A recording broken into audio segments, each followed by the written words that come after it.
C'est dans ce décor idyllique que j'ai plaisir à vous retrouver pour votre magazine Canopée. Mesdames et messieurs, merci d'être avec nous. Nous parlons aujourd'hui de la Journée internationale des forêts. Et d'ailleurs, nous avons pour invité Marc Ona Essangui, qui lui est secrétaire exécutif de l'ONG Brain Forest. Je vous retrouve avec mon invité juste après ceci.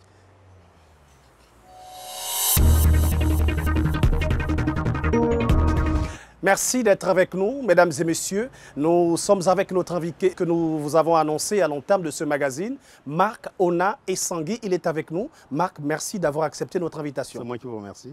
Nous allons parler ensemble de la Journée internationale des forêts. Peut-être d'entrée de jeu, statuer un tout petit peu sur les initiateurs ou l'initiateur de cette Journée internationale des forêts. Une idée, selon vous? Merci pour cette invitation. Je voudrais d'abord vous signifier que je dirige une ONG, Brain Forest, Oui. ça veut dire la forêt, Oui. cerveau, et par conséquent, la Journée internationale de la forêt nous concerne. Oui. La FAO, en initiant cette journée, a voulu présenter à la face du monde l'importance de la forêt dans le fonctionnement de tous nos écosystèmes. L'écosystème humain, l'écosystème même marin.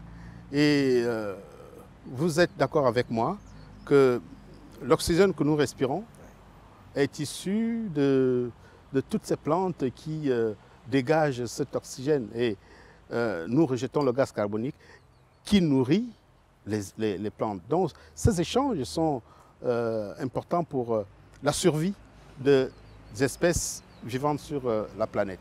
Et par conséquent, c'est ce qui nous a poussé à créer Brain Forest, parce que nous avons estimé que la forêt était le cerveau de l'humanité. Oui. Donc, Brain. Et le rôle joué par le cerveau dans l'organisme humain, je ne suis pas là pour vous décrire ce rôle, c'est un rôle fondamental.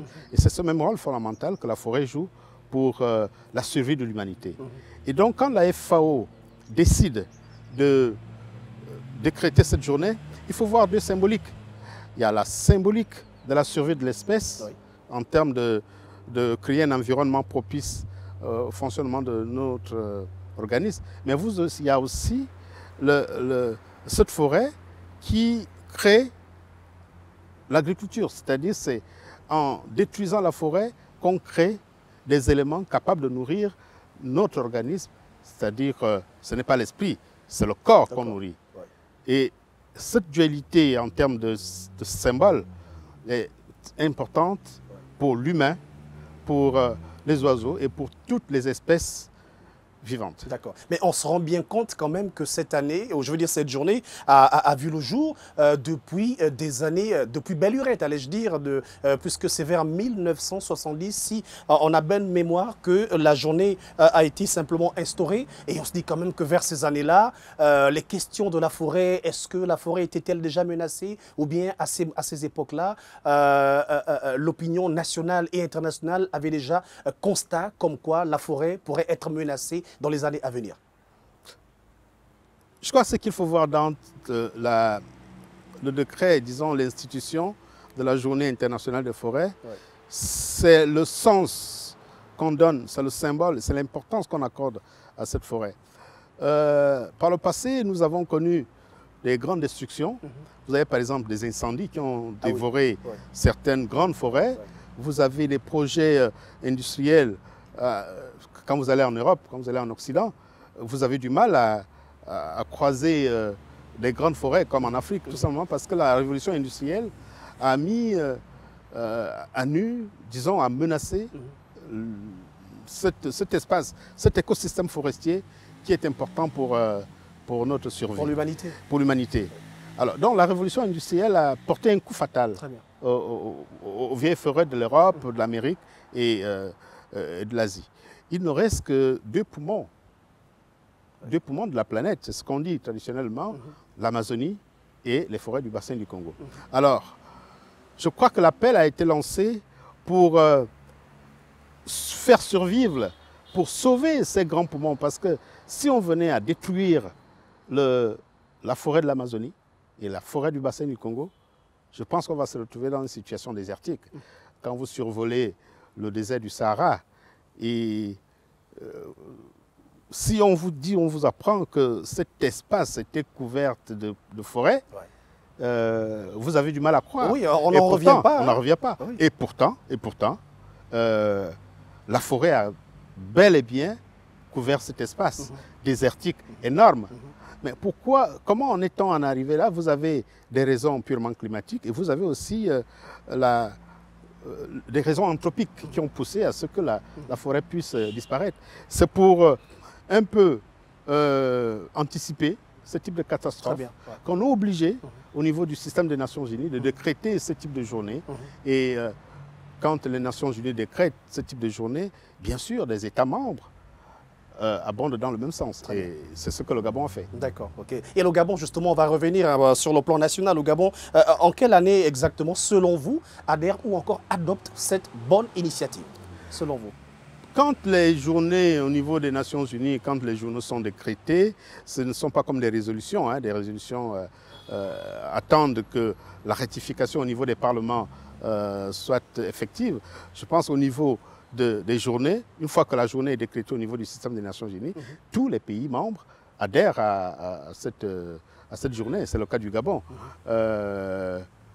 Il n'y a pas une date spécifique en dehors de celle à laquelle la journée a été décrétée au niveau des Nations Unies. D'accord. S'il vous était permis à vous de faire, en quelques mots, de dresser un bilan sur l'état de la forêt gabonaise, que diriez-vous? Je dirais tout simplement que la forêt gabonaise a été agressée, pas par le Gabonais, parce qu'il n'y a pas une pression anthropique de la forêt gabonaise du fait de la présence humaine. La densité au niveau du Gabon, cette densité est très faible. Nous sommes une petite population de 2 millions, avec une superficie de 267 000 km². 80% du couvert végétal, du couvert forestier est encore intact. En dehors de quelques permis forestiers qui sont attribués, je ne pense pas que là maintenant, on puisse parler de la menace de la forêt gabonaise. Par contre, ce qui me préoccupe, c'est l'avenir de la forêt gabonaise. Avec le niveau de l'exploitation forestière, le rythme de l'exploitation forestière et surtout le taux de déforestation qui s'accélère en fonction des opérateurs qui interviennent. Parce que par le passé, avant les années 60, il y avait des opérateurs traditionnels qui étaient peut-être 2 ou 3 opérateurs européens et qui prélevaient peut-être 2 ou 3 essences phares. Le koumé, peut-être... Donc la forêt n'était pas menacée. Mais aujourd'hui, vous avez d'autres acteurs qui viennent d'Asie et qui ne font pas la différence entre le koumé, entre le zigo, entre le kevazingo, mais qui ont besoin de suffisamment d'espèces au point où on est obligé d'intégrer des nouvelles espèces dans les espèces exploitables. Et c'est ce qui risque de causer à terme la déchéance de notre forêt. L'autre menace que... Ça voudrait dire déjà que nous avons déjà un aperçu justement de ce danger. Exactement, nous avons l'aperçu de ce danger. Quand on suit un peu l'évolution de la destruction, nous qui sommes dans le système, nous constatons tout simplement, aujourd'hui, plus de 80%, bientôt 80% des permis forestiers sont attribués à ces nouveaux venus dans le monde d'exploitation, qui sont les Chinois, les Indiens, les Indonésiens, les Malaisiens, avec d'autres types d'exploitation de notre forêt. Et à mon avis, et par rapport à mon expérience, la seule menace de notre forêt aujourd'hui, c'est l'exploitation forestière. Des nationaux interviennent dans cette forêt de manière traditionnelle, avec la culture sur brûlis, avec peut-être le prélèvement de quelques arbres pour des raisons de construction de logements, avec des petits exploitants forestiers qui n'ont vraiment pas de moyens et qui veulent faire un peu des essences, leur petit marché pour survivre. Mais un petit peu de toutes ces choses que vous citez, finalement, finissent par représenter aussi un gros danger. Pas provenant des populations. D'accord. Pas provenant des populations, parce que les populations ont intégré l'exploitation rationnelle et durable. Je vous prends un exemple simple. Dans nos villages, que font nos mamans? Cette année, elles vont détruire peut-être 2 hectares sur brûlis.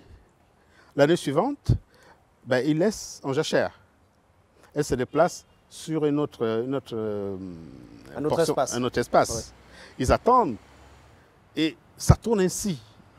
C'est valable pour les petites plantations, c'est valable pour les grandes plantations. Et nous sommes même arrivés à constater que nos villageois, nos papas, nos mamans, avaient même le système de protection, puisqu'il y a des essences qui n'étaient même pas exploitées. Il y a des essences qui étaient sacrées. Aujourd'hui, pourquoi on arrive à avoir le Kevazingo avec des diamètres impressionnants, des Kevazingo qui ont 500 ans, 2000 ans? Pourquoi? Parce qu'il y a des espèces qui sont sacrées, protégées, qui ne sont pas touchées par les populations. Oui. Ça veut dire que la conservation était déjà ancrée dans l'esprit de nos villageois, de nos papas, de nos mamans. Ce qui n'est pas le cas aujourd'hui. Est-ce que ce n'était pas aussi la méconnaissance aussi des vertus justement de ces espèces qu'elles n'osaient pas toucher? Pas du tout. Je pense que c'est la valeur donnée à une espèce. D'accord. Quand vous allez dans nos villages, on va vous dire que tel ou tel bois n'est pas candidat à, à la fabrication du charbon. Par exemple, on vous dira que telle ou telle espèce, attention, il ne faut pas couper parce qu'il y a tel ou tel totem qui... Donc, nos populations ont le sens de la conservation. On n'a pas attendu, nous n'avons pas attendu que les Occidentaux viennent nous montrer les valeurs de la conservation. On le faisait déjà de manière traditionnelle. D'accord, mais bien que là aussi dans notre système agricole, il y a aujourd'hui des méthodes à proscrire. Il y a des méthodes à proscrire qui sont importées. Oui. Et même des méthodes propres à nous. Brûler des champs par exemple. On voit que cette fumée aussi qui a un impact considérable sur la couche d'ozone. Mais non, ça ce sont des mythes. Ah oui? Ça ce sont des mythes. Le petit feu que ma maman va faire dans sa petite plantation ne peut pas occasionner des conséquences au niveau comment on appelle ça, de la couche d'ozone. Pourtant, les experts s'accordent à dire que... Mais ces experts qui s'accordent à dire, je crois qu'ils se trompent d'évaluation. Parce que je prends un grand feu au niveau de l'Amazonie. Un feu qui brûle au niveau de l'Amazonie n'a rien à voir avec la petite plantation que ma mère essaye de brûler pour produire de l'humus. Oui. On comprend que l'impact n'est peut-être pas à grande échelle, mais il y a quand même impact, il y a quand même destruction quelque part. Il y a destruction et régénération. D'accord. Destruction, c'est pour ça que je vous ai parlé du système de jachère. C'est-à-dire on laisse le sol se reposer pour que d'autres espèces, ou bien les mêmes espèces qu'on a dû remplacer, repoussent, et on revient le temps que cet endroit soit encore viable, vivable. Et nos parents n'ont pas été à l'école des grandes universités écolo pour le savoir. Ce sont les mêmes choses qu'on apprend dans ces universités, mais qui sont innées au niveau de nos populations, parce que notre tradition africaine fait en sorte que les esprits soient partout, même dans les arbres, et qu'on vénère, et qu'on adore, et qu'on apporte une importance capitale à non seulement des espèces animales, mais aussi des espèces végétales. L'Afrique, nos traditions ne sont pas un désert de connaissances écologiques. D'accord. Au contraire. Et j'aimerais vous dire, l'erreur qu'on a commise dans nos différents pays africains, et surtout au Gabon, en termes de conservation, c'est de ne pas avoir associé ces connaissances, cette science traditionnelle, dans les politiques nationales de conservation. Pourquoi on n'a pas associé ces scientifiques, ces connaisseurs qui sont dans nos villages pour arriver à mettre en place nos réseaux de parcs nationaux? Pourquoi, selon vous? Mais pourquoi? Parce qu'on est parti du principe que ceux qui savent sont ceux qui ont été sur le banc de l'école et de l'université. Ce n'est pas vrai. Ceux qui savent se retrouvent dans toutes les sphères de la société. Vous les avez dans les milieux qu'on qualifie d'analphabètes. Mon grand-père qui est au village n'est pas analphabète. Il est peut-être dans son niveau, dans son milieu, avec ses connaissances empiriques. Et moi, je suis allé à l'école pour apprendre d'autres connaissances.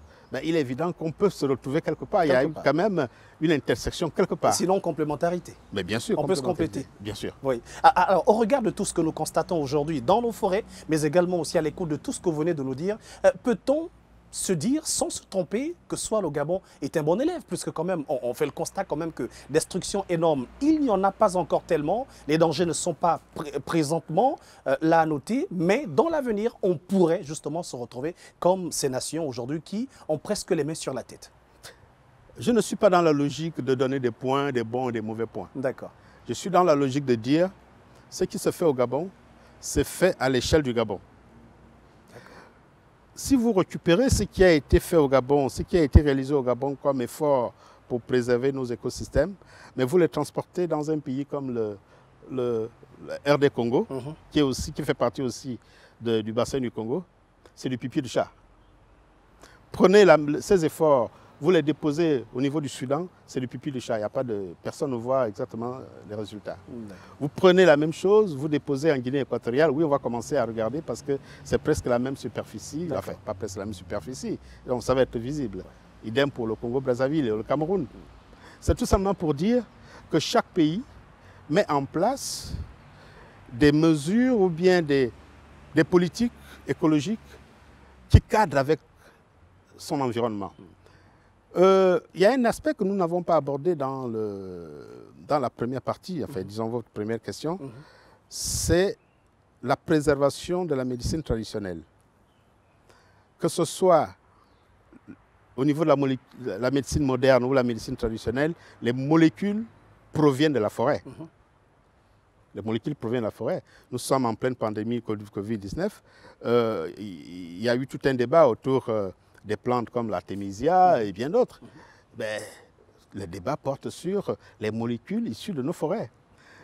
Est-ce que le Gabon a fait en sorte que la recherche soit poussée pour voir comment les essences qui composent notre forêt interviennent dans notre médecine traditionnelle?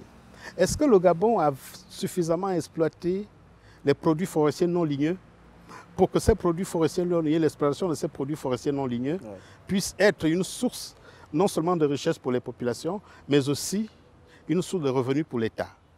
Est-ce que le Gabon a pensé un seul instant que l'arrière-pays qui est déserté aujourd'hui par les jeunes, peut constituer une base arrière pour l'économie, l'agriculture, la pêche, la chasse? Mais qu'est-ce qu'on fait à travers nos politiques? On a tendance à mettre de côté l'homme. C'est-à-dire, quand je dis l'homme, ce n'est pas le bonhomme de l'Agence nationale des parcs nationaux ou bien des eaux et forêts. L'homme, c'est le pygmée en brousse, mon papa et ma maman au village, nos tantes qui sont restées... C'est-à-dire les citoyens de façon générale. Les citoyens de façon générale. Quelle est l'implication des citoyens dans cette politique? Très bien. Je pense qu'il y a un oubli. Or, si on intègre tout le monde et que chacun apporte son élément, on ne serait pas là en train de se dire que le Gabon a fait des efforts considérables. Non, ce n'est pas le Gabon qui fait les efforts. Est-ce que les efforts qui sont consentis trouvent l'assentiment de tous les Gabonais? Quel est le regard porté par n'importe quel Gabonais par rapport à ce qui est fait? Très bien. C'est ça. C'est là où moi je vais mesurer les efforts faits par le Gabon. D'accord, mais en même temps, c'est important pour nous de prendre votre avis parce que je suis entièrement en tant qu'expert. Et puis, on va passer justement à la partie solution, puisqu'on a évoqué déjà l'impact de l'activité humaine dans nos forêts. Vous avez justement surélevé les éléments nécessaires. Et après, selon vous, quelles seraient pour vous les solutions efficaces pour justement arriver à pallier à toutes les problématiques que vous avez justement su évoquer maintenant? La solution, c'est la gouvernance. La solution, c'est la gouvernance. La gestion des forêts, la bonne gestion des forêts? La gestion des forêts est régie par la loi forestière. Et la loi forestière impose à chaque opérateur forestier des règles très strictes en termes d'aménagement forestier. La forêt n'est pas exploitée de manière, je dirais... C'est pas chacun qui dicte sa loi? Exactement, c'est pas chacun qui dicte sa loi. La loi forestière est claire. Vous êtes propriétaire d'un permis, vous devez respecter telle ou telle règle. À partir de cet instant, si tout le monde en respecte, il n'y a pas de souci. Si l'administration est derrière chaque opérateur pour que cette loi soit respectée, il n'y a pas de problème. Mais nous sommes arrivés dans une situation où c'est mon appréciation personnelle. Malgré ce qui est dicté par la loi, malgré ce qui est fait, on a l'impression que chaque exploitant fait exactement ce qui lui plaît. bien sûr avec la complicité de certains fonctionnaires au niveau du ministère des Eaux et Forêts. D'accord. Ce qui veut dire Vous avez que... des preuves bien sûr, de ce que vous avancez? nous passons notre temps, Ouais. nous passons notre temps à mener des études, aller sur le terrain, aller vérifier. Ce que je vous dis, je peux vous apporter des preuves concrètes. Et par conséquent, s'il y avait une certaine rigueur au niveau de l'administration, on ne serait pas là en train de discuter de l'avenir de nos forêts. Si je prends par exemple la situation des parcs nationaux, Ouais. on a créé 13 parcs nationaux, n'est-ce pas? La définition d'un parc, c'est d'attirer les touristes. La définition d'un Les parc... visiteurs, dans les mots. Voilà, les visiteurs. De façon triviale, en fait.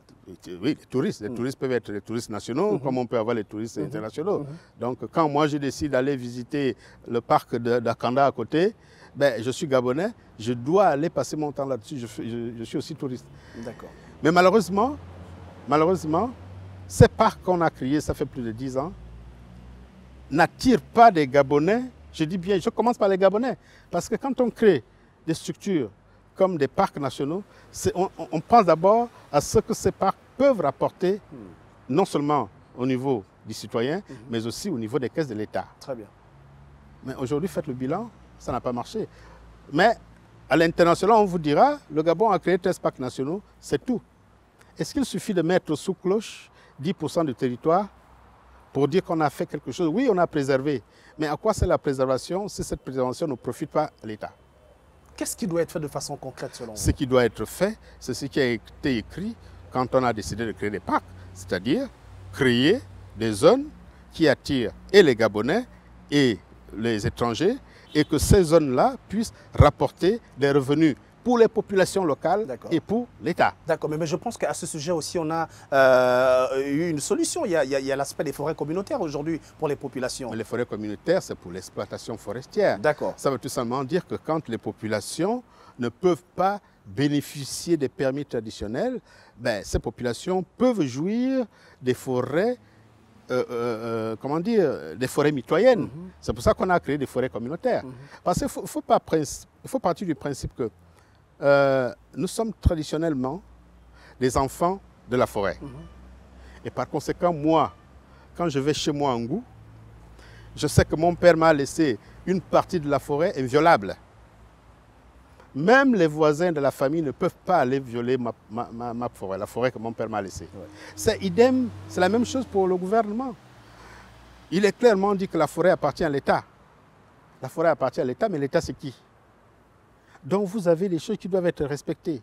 Mais si, au niveau national, on ne les respecte pas, ce n'est pas l'étranger qui viendra les respecter. Vous savez, nous qui faisons la conservation, nous qui sommes dans, on nous appelle les écologistes, il n'y a pas de protection de l'environnement sans protéger l'homme. C'est l'homme qui est au cœur. Ce n'est pas l'éléphant. Vous avez le conflit homme-faune aujourd'hui. Ouais. Ce conflit homme-faune, pourquoi il atteint ce niveau d'intolérance? Ben, il atteint ce niveau tout simplement parce qu'on n'a pas mis l'accent, on n'a pas mis l'homme au cœur de la conservation. Les populations ont tendance à penser qu'on protège beaucoup plus l'éléphant que l'homme. Or, pourquoi on protège l'éléphant? On protège l'éléphant parce que cet éléphant fait partie... Qui a aussi un rôle à jouer, un rôle assez important. Qui a un rôle à jouer pour nos forêts. Pour nos forêts. Oui. C'est pour ça qu'on le protège. Oui. Qui a un rôle à jouer pour nous. C'est pour ça qu'on protège l'éléphant.